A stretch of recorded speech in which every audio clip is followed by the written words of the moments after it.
Pues en este 2022 culmina el quinto centenario de una de las hazañas más grandes de la historia, la primera circunnavegación de la Tierra. Así que os vamos a hablar de una exposición que merece la pena visitar, titulada Quinto Centenario de la primera circunnavegación de la Tierra, Atlas y Códices Iluminados de los años que cambiaron el mundo. Una exposición que va a tener lugar del 5 al 30 de mayo en la Biblioteca Foral de Vizcaya, concretamente la Sala Noble, en la segunda planta, en la calle Diputación número 7, y desde luego es un auténtico descubrimiento lo que tenemos en nuestras manos. Pero quien mejor nos lo va a explicar es Manuel Moleiro, que es director y fundador de la editorial M. Moleiro, que ha organizado esta exposición y que desde hace más de 30 años se dedica a la realización de réplicas exactas de manuscritos iluminados. Así que no esperamos más y le damos la bienvenida a Manuel Moleiro. Manuel, muy buenas. Muy buenas, Bienvenido, un placer. el placer es mío. Gracias por acompañarnos, Manuel, aunque sea a través del teléfono, porque Manuel todavía no ha llegado a Bilbao, pero bueno, llegará, que la exposición comienza pasado mañana. Yo llegaré mañana a primera hora, o sea que desde mañana estaremos ahí en Bilbao. Bueno, estamos hablando de una exposición muy especial, con una cartografía también muy especial. ¿Qué es lo que vamos a ver exactamente para que se hagan a la idea a nuestros oyentes? Bueno, en cartografía vemos lo más importante de ese momento, que es concretamente el Atlas Miller. El Atlas Miller es curioso, además, en el día de hoy que se está hablando tanto de espionaje, fue mandado a hacer por Manuel I de Portugal para confundir a Carlos V y evitar que Carlos V patrocinase, pagase en la exposición, que diga, la expedición de Magallanes, en la cual formaba parte el Cano, y que llegara a las Molucas por una ruta diferente a la ruta de los portugueses, que era el Océano Índico, ¿no?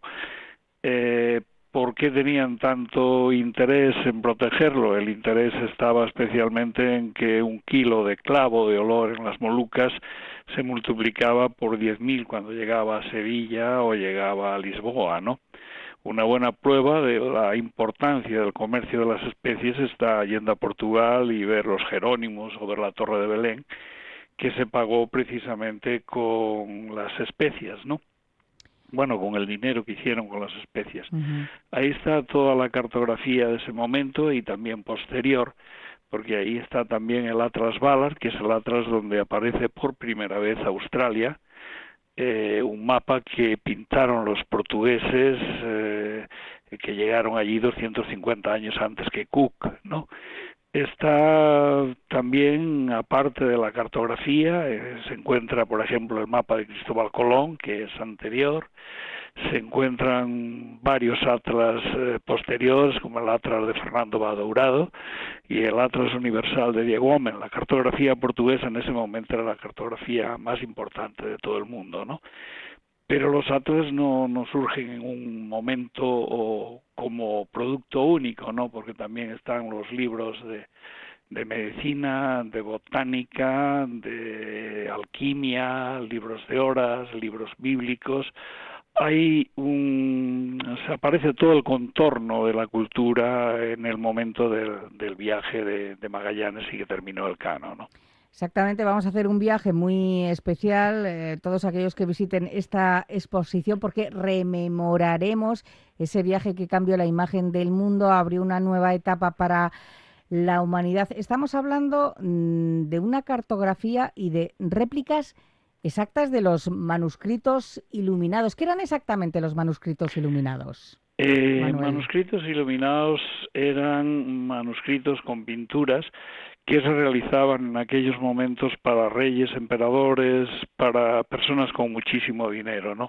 Un manuscrito un atlas en este caso, el Miller, lo encargó Manuel de Portugal. No es el libro que llevaban en los barcos, esa cartografía, es la línea de las cartografías, pero luego la riqueza de las iluminaciones, de la realización, fue realizado por un pintor profesional, Todo eso estaba hecho en la gran cantidad de oro o plata que suelen llevar estos manuscritos con pinturas.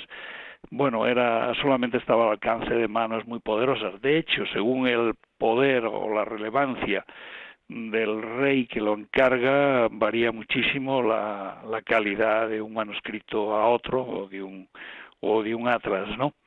Lo que ha sobrevivido es lo mejor, lo otro se ha perdido en el paso del tiempo. Lo que pasa es que han sobrevivido en lugares muy distintos. Por ejemplo, el Atlas Miller está en la Biblioteca Nacional de Francia.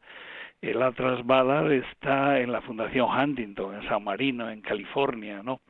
A veces los países, por diversas razones, no pudieron conservarlos, a veces se vendieron, otras veces siguieron un curso completamente diferente, ¿no? Hay un buen ejemplo en el libro de los medicamentos simples que está ahora actualmente en la Biblioteca Nacional de Rusia, y ese libro se hizo inicialmente para Francisco I de Francia, pero lo curioso es que lleva la firma de Carlos V al principio, en la página 71 y también en la página 111, ¿no? Al final, ¿por qué? Porque en algún momento determinado Francisco I se lo dio o se lo quitó, o estuvieron en guerras constantes, y luego posteriormente lo compró Catalina la Grande y por eso se encuentra en la Biblioteca Nacional de Rusia. Lo que nosotros hacemos, que hicimos manuscritos que están ahí en las bibliotecas más importantes del mundo. Hicimos esto en el Metropolitan de Nueva York, en la Morgan de Nueva York, la Biblioteca Nacional de Rusia, Italia, España, Francia, en fin, la Fundación Gulbenkian en Lisboa. Hemos ido seleccionando aquello más interesante, más relevante, y lo que hemos hecho, como decía el diario Le Monde, es que lo hemos clonado. En un artículo escribía sobre nosotros, porque tiene la misma textura, tiene el mismo tipo de pergamino, papel o piel, y acceder a un manuscrito de estos, poder verlo, es un privilegio único, porque nadie en Bilbao, posiblemente donde está la exposición, ha podido ver en persona el Atlas Miller en la Biblioteca Nacional de Francia, ¿no? Porque el valor que tiene es tanto que esto está especialmente protegido. No es el caso de un cuadro, que un cuadro para verlo solamente hay que viajar al museo donde se encuentra y pagar el ticket de entrada. La posición natural del cuadro es que esté colgado, entonces hay mucha facilidad de verlo. El libro tiene un gran enemigo, el códice, que tiene tapas, y por otra parte en un libro puede no haber una sola pintura, sino puede haber docenas de pinturas, ¿no? Y por eso gozan de una especial protección, y prácticamente el verlos es muy complicado. Lo puede ver si se da la casualidad, en alguna exposición, en la biblioteca que lo tiene, porque generalmente no viajan, estos están en las bibliotecas nacionales y los grandes museos, y lo que la persona ve es la página de la izquierda y la de la derecha, dentro de una vitrina, que igual no es lo que él quería ver, es lo que quiere ver el comisario que la ha puesto, ¿no? Manuel, nos encantaría también ver tu taller, porque es una versión, digamos, de los talleres de los copistas de los que salieron hace siglos los originales, ¿no? Bueno, hacemos exactamente lo mismo, prácticamente lo mismo. Quizás los instrumentos sean diferentes, ¿no?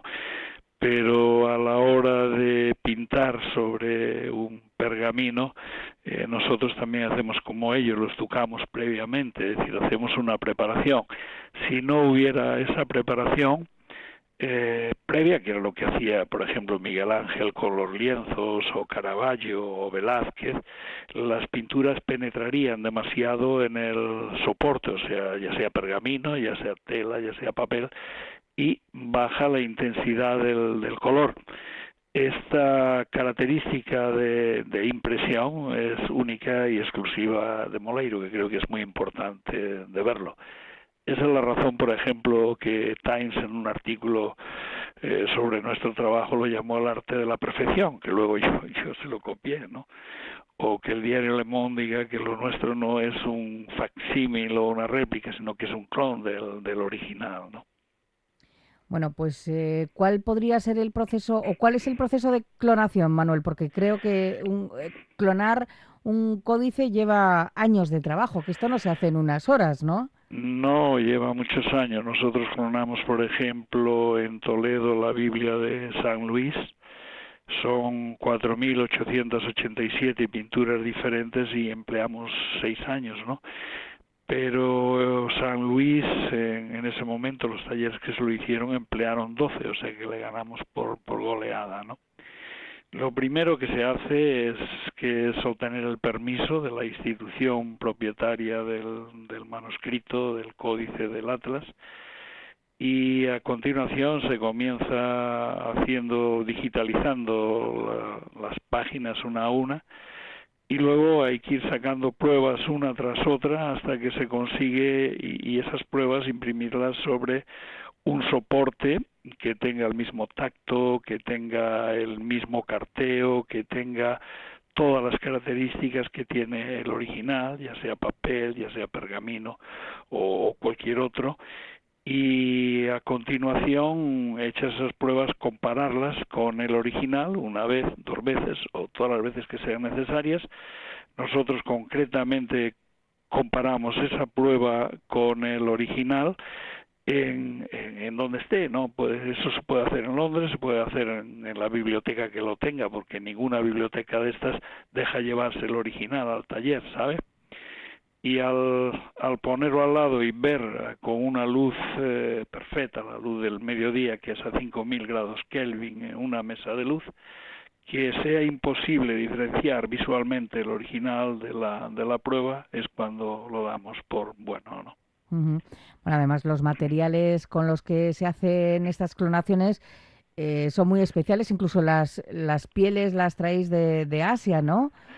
Las pieles generalmente, claro, si compramos una piel en Europa, por ejemplo, para encuadernarlo, si es que el manuscrito está, el pergamino, el códice está encuadernado en piel, una piel curtida en Europa no sirve. ¿Por qué no sirve? Porque se usan productos químicos a la hora de la curtición y el cloro, por ejemplo, el cromo, eliminan los poros de la piel, ¿no?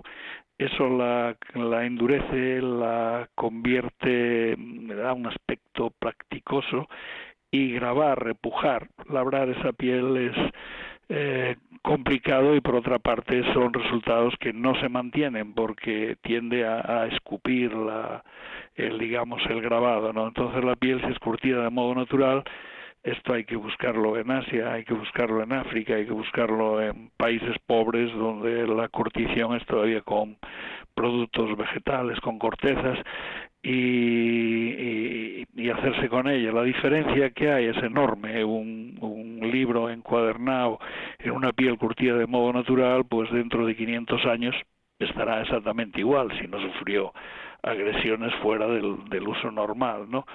Un libro encuadernado con una piel tratada con productos químicos, bueno, tiene una vida perecedera muy corta, y por otra parte los grabados o lo que se haya podido hacer tampoco perduran muy poco tiempo, ¿no? Ujú. Además Todo eso son dificultades, ¿no? Añadidas y complicadas, ¿no? Por otra parte, el cuidado tiene que ser extremo, porque en esos países también más pobres las pieles a veces suelen tener daños porque suele haber cierres, por ejemplo, de los animales que tienen todavía ese alambre de púas. Si el alambre de púas se ha pinchado, pues ahí en un momento determinado ese trozo de piel ya no sirve, ¿no? Es complicado, es difícil, pero yo estoy convencido que los ejemplares que hemos clonado en las bibliotecas más importantes del mundo seguirán estando en las casas, en las bibliotecas de los descendientes de descendientes de descendientes dentro de 500 años, ¿no?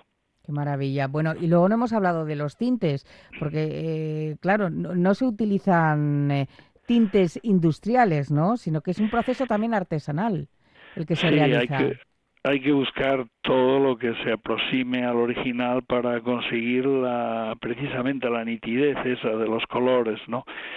Todos hemos tenido la experiencia de ver un cuadro en un libro y luego en un libro normal que compramos en una librería y que nos parece muy bonito, y luego vemos ese cuadro colgado en el museo y nos quedamos llenos de sorpresa, ¿no? Porque los colores son generalmente muy diferentes, ¿no? Yo lo que puedo decirles es que el que vea uno de nuestros códices, pongamos por ejemplo el Dioscuri de Chivo y Mattioli, que acabamos de terminarlo ahora recientemente, es un tratado sobre plantas medicinales. Si lo pone al lado del original, que está en la British Library de Londres, no observará ninguna diferencia en el color. Sería muy difícil con una luz, ya digo, a 500 grados, 5000 grados Kelvin, que es la luz perfecta, pudiera haber una diferencia. Ahí está nuestro trabajo. Aparte, hay otra cosa que es muy importante. Cada uno de estos códices se acompaña de un estudio pluridisciplinar, es decir, sobre distintas materias y con diferentes autores. Un equipo, digamos, reconocido internacionalmente de diferentes países. Solemos escoger digamos, en sintonía, en complicidad con la institución que lo conserva, las personas más relevantes en la materia a nivel mundial, ¿no?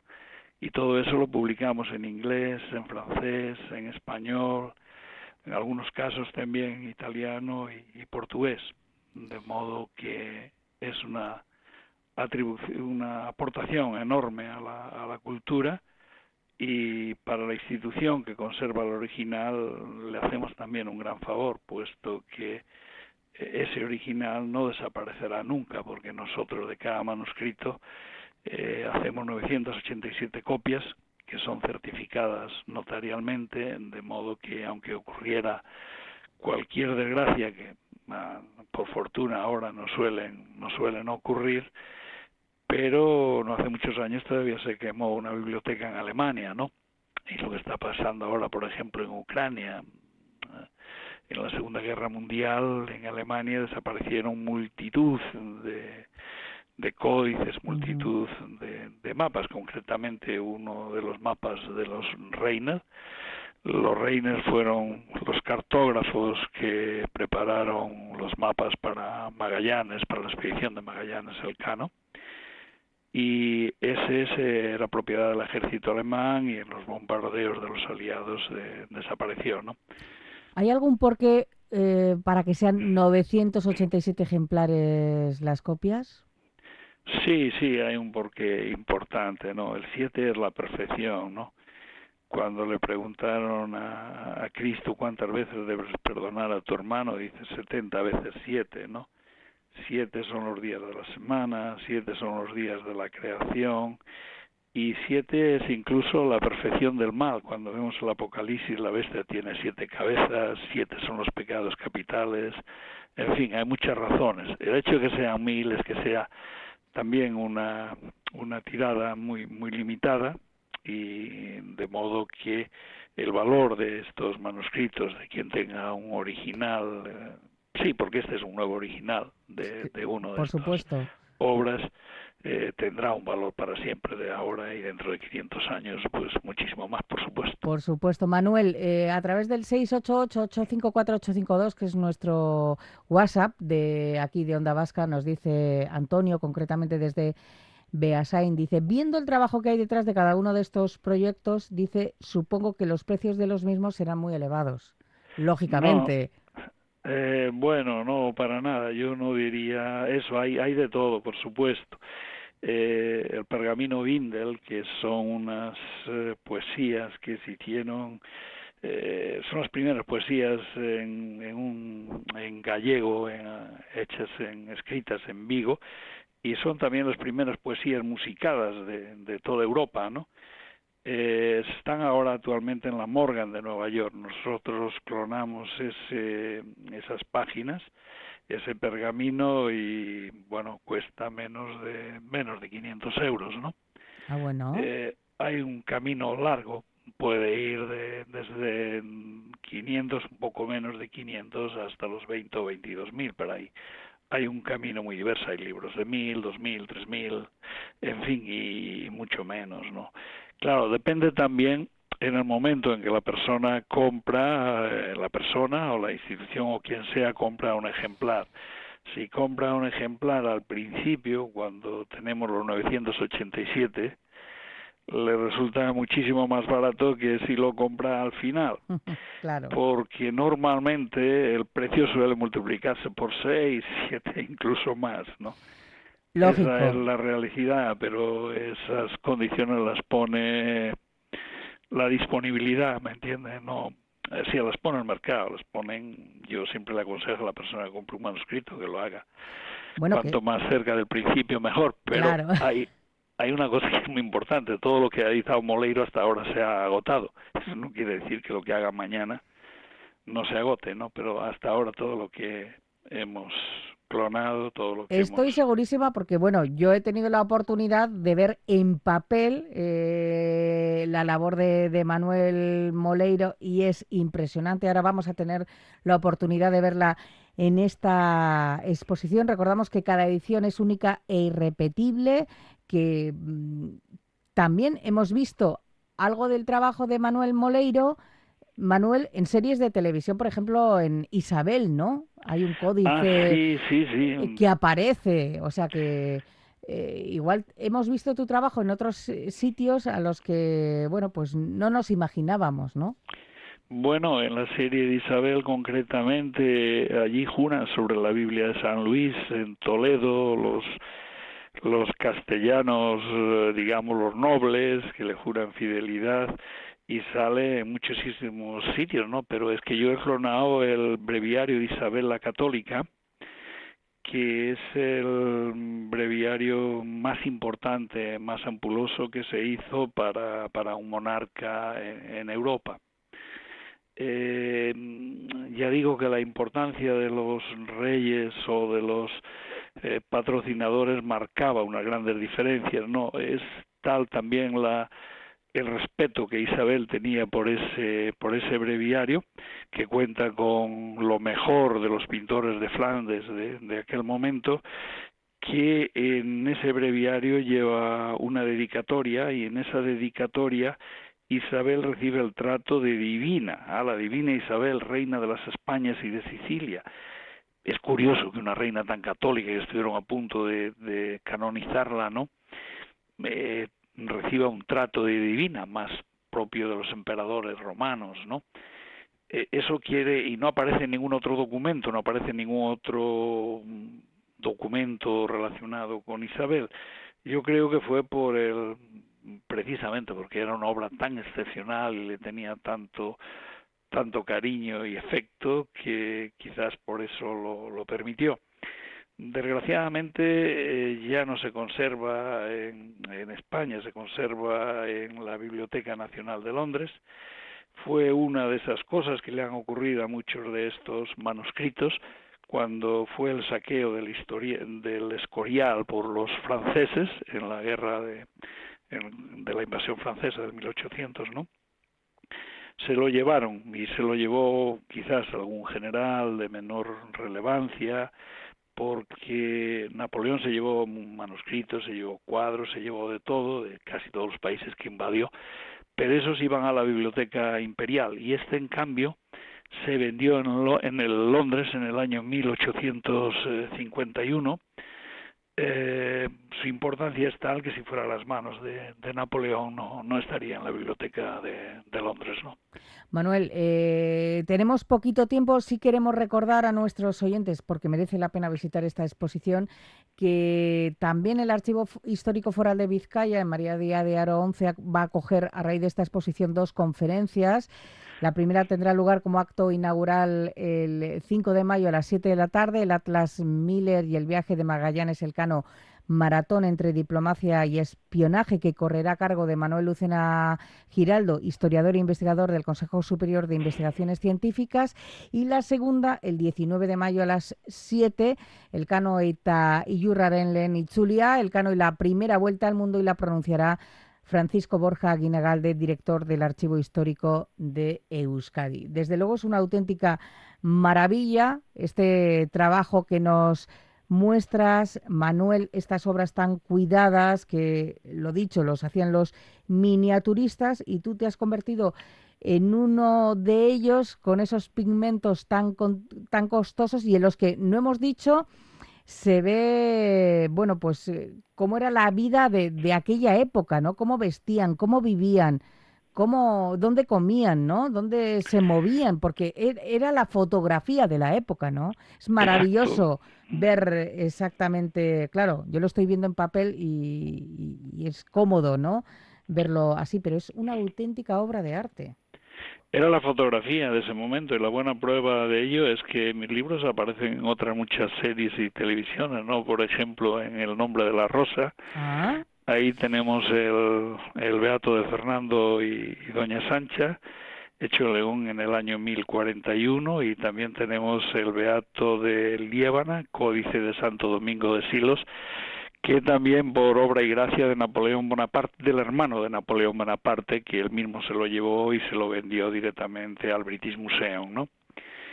Pero si vemos la película esa también, El reino de los cielos, de Ridley Scott, ahí también están y sirvieron precisamente para hacer los decorados y todo lo relacionado con los salas, los sitios donde se movía en aquel momento, ¿no? Y bueno, mis libros también se pueden ver expuestos en el Metropolitan de Nueva York, concretamente la Biblia que está en el tesoro de la Catedral de Toledo es la Biblia de San Luis que nosotros hemos clonado, ¿no? Y el Beato de San Pedro de Cardeña que está en el Metropolitan de Nueva York es el Beato que nosotros hemos clonado, ¿no? Una parte de ese Beato de Cardeña, unas láminas, están en los Cloisters, también en Nueva York, y otra parte de ese manuscrito está en el Archivo Histórico Nacional. Es una de las cosas que le ocurrían también a estos manuscritos, ¿no? Eran tan importantes que a veces algún desaprensivo pues se llevaba en otros tiempos, ¿no? Eso ahora no ocurre, se llevaba una página y luego la vendía, ¿no?